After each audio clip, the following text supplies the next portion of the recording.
Over Black Friday weekend, we're offering 22% off everything on the TLDR store. From our cute countries to choose pin badges, including France, to stickers, and even our book, Brexit the Colouring Book.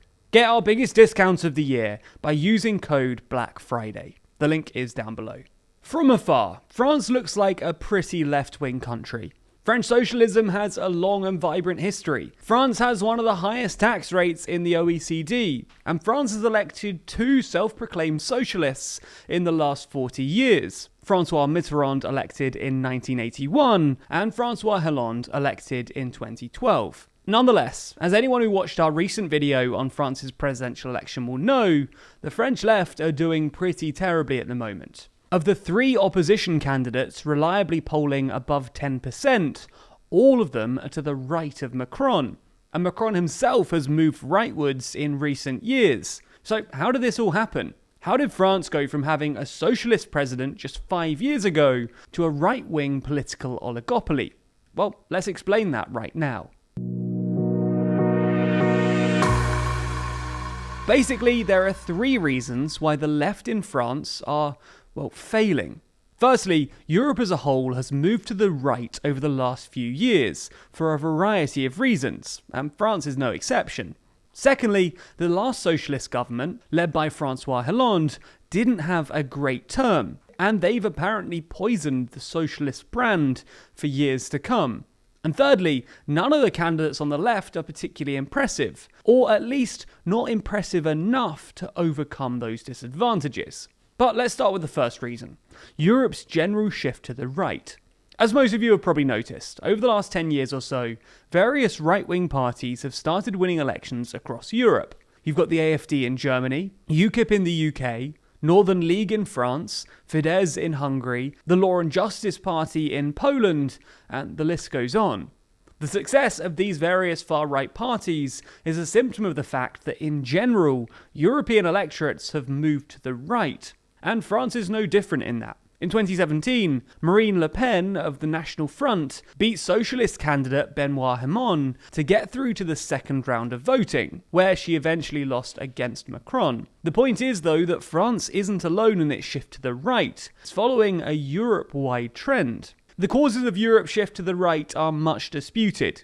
It could be the surge in European migration after the Arab Spring, or a cultural backlash against the new identity-based cosmopolitanism espoused by today's left, or even just the simple fact of wage stagnation. Regardless, we're not going to go into this in too much detail right now, as it's not the topic of the video. All that we're trying to show is that whatever the precise cause, electorates across Europe, including the French, have shifted to the right. The second big reason for the collapse of the French left, though, is the failings of the last socialist government, led by François Hollande. Hollande was elected in 2012, where he narrowly edged out incumbent Nicolas Sarkozy, winning the second round with just 52% of the vote. Hollande promised voters a return to so-called normal politics, in contrast to Sarkozy's sometimes controversial presidential style. In the end, Hollande was anything but normal though, and the first year of his presidency was dominated by his soap opera private life. He was caught having an affair with a French actress, his girlfriend was hospitalized after an overdose, and an ex-girlfriend accused him of cracking jokes about toothless poor people. And when it came to policy, Hollande didn't do great there either. In an attempt to make France's economy more competitive, Hollande introduced new laws to make it easier for employers to hire and fire employees. And this controversial law triggered widespread labour union protests, and may have contributed to France's high unemployment rate under Hollande, which stuck stubbornly at about 10%. The French economy generally didn't do well under Hollande either, growing slower than its global peers, despite a high and increasing public debt. This combination of non-stop tabloid headlines and economic mismanagement meant that Hollande's approval rating sat at about 20% for most of his presidency, the lowest in French history. Near the end of his 5-year term, a poll found that his approval rating had fallen to just 4%, a record low. Unsurprisingly, in December 2016, Hollande announced that he wouldn't be seeking re-election. But Hollande's arguably car crash of a presidency had already crippled the French left by this point. In fact, it's pretty clear when you look at the stats. Having come first or second in every election bar one since 1974, in 2017, the Socialists came an appalling fifth, with just 6% of the vote. After which, their new candidate, Benoit Hamon, immediately resigned to form a new party. And making things even worse, the Socialists were forced to sell their historic Parisian headquarters. You get the point. Hollande's failures ruined the Socialists, historically the largest left-wing party in France, which has left the French left unpopular and disorganised. The third reason, though, is the lack of a good individual candidate. There are 3 left-wing candidates running this time around. Socialist Party candidate Anne Hidalgo, Green Party candidate Yannick Jadot, and left-wing firebrand Jean-Luc Mélenchon of France Unbowed.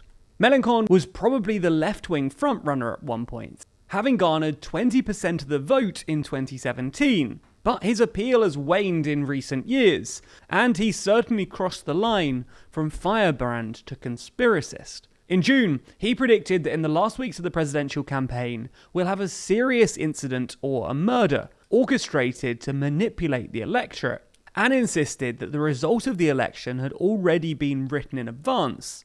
Mélenchon also suggested that Macron was a puppet of the deep state, saying that in every country in the world they've invented someone like him, who comes from nowhere, who's pushed forward by the oligarchy. He was also given a 3-month suspended prison term and an €8,000 fine in December 2019, when he intimidated officials who were carrying out a search at his office in a probe over funding irregularities. Given all of that, Mélenchon is now polling at just 9%. Yannick Jadot, the Green Party candidate, isn't doing that much better either.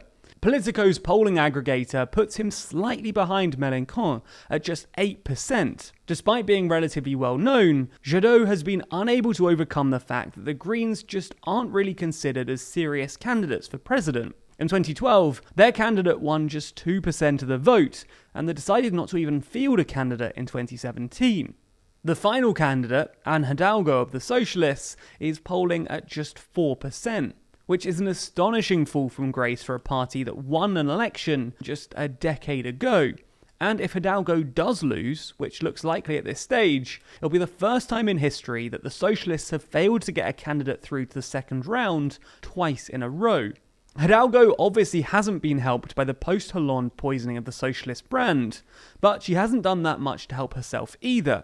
As a mayor of Paris who made her name by pedestrianising much of the city centre, Hidalgo has often been accused of being an urban elite and anti-car, which doesn't go down too well with the Gilets jaunes crowd. Hidalgo's campaign, which began in October, has failed to improve support, and things reportedly haven't been helped by the fact that banks have refused to lend the Socialists any more money.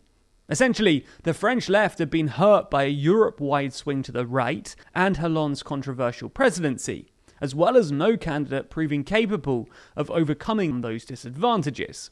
So, what does the French left do now? Well, one obvious option would be to form some sort of electoral coalition, but this seems unlikely. The parties met in April to try and negotiate some sort of deal, but nothing came of it. In part because Mélenchon doesn't get on well with the Socialists, having left the party in 2018, but also because the 3 disagree on the appropriate balance of power.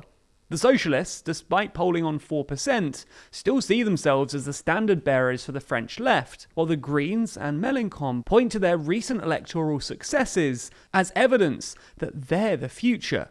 But what do you think? Is this the end for the French left, or is it just a temporary blip?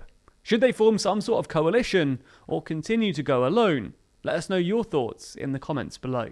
Like I said at the start, if you use code Black Friday in our store this weekend, you'll get 22% off everything in your order. That's right, 22%. You can even get 2 signed copies of our book, Brexit the Colouring Book, for just $14.99 if you use the link below. Now, that is some good Brexit news for once. Anyway, treat yourself and your TLDR-loving friends by heading to the store. And by doing so, you're also supporting our work. So thanks very much. Also, be sure to subscribe to the channel and hit the bell icon to be notified every time we release a new video. Special thanks to our Patreon backers who make videos like this one possible. And if you want to see your name at the end of videos, then you too can back us on Patreon. The link to that is in the description.